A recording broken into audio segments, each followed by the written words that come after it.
So my best math teacher, I don't know if I've ever told this on the podcast before. So I failed I don't know, at least 3 semesters of math in high school, right? Horrible. But so I had to go to summer school a lot, and I had this one teacher who totally manipulated me and got me engaged in math by just talking with me about what my interests were. And then he used that. He taught me the standards and what I needed to know through what I was talking about, right? I was a kid and I just loved, much like today, but I loved politics and I loved debating people. And, I was a high school teenager with long hair and metal t-shirts. And I was like, let's go, bro. And, we had these conversations, but then he started having me look into statistics of stuff and how all of this, Kristen knows, and how all of this kind of merges into numbers and math. And I mean, here's the thing. And then he knew I liked reading and writing, and so he had me write and present this math stuff. And I got to tell you, it was like the best, to this day, it's the best math experience I ever had with a teacher. And looking back on it, I see the moves because I do this with students all the time in reading and writing. If they come in and they're like, I hate reading. Cool. What's your life like? What do you like? What do you do? And I just get to know them over and over again.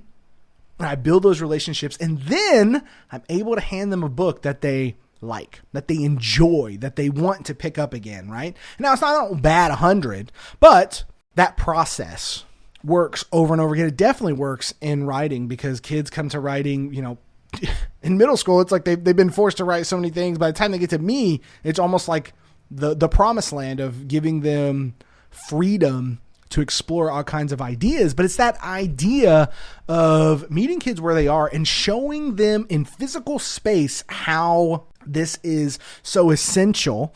And I feel like this whole idea though, right?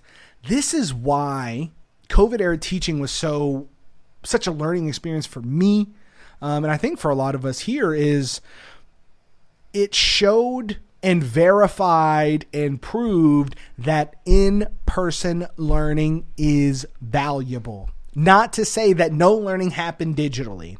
Not to say that the teachers doing online learning or hybrid or whatever the case may be, that they were not working their butts off and the kids learning online weren't working their butts off. All of that is true. But in-person learning is still to this day the best type of learning that can go down in terms of handling students from a wide range. I think there are specific students that really do well online, right?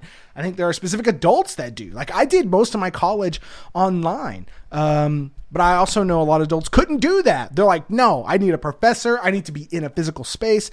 People are social. We learn in physical space. If you think about technology has not been around long enough to really affect how people learn. It has to a degree, but in terms of just core learning, this is what we're doing in public school, K through 12 education.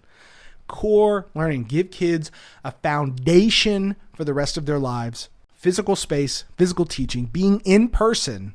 There's nothing better than that.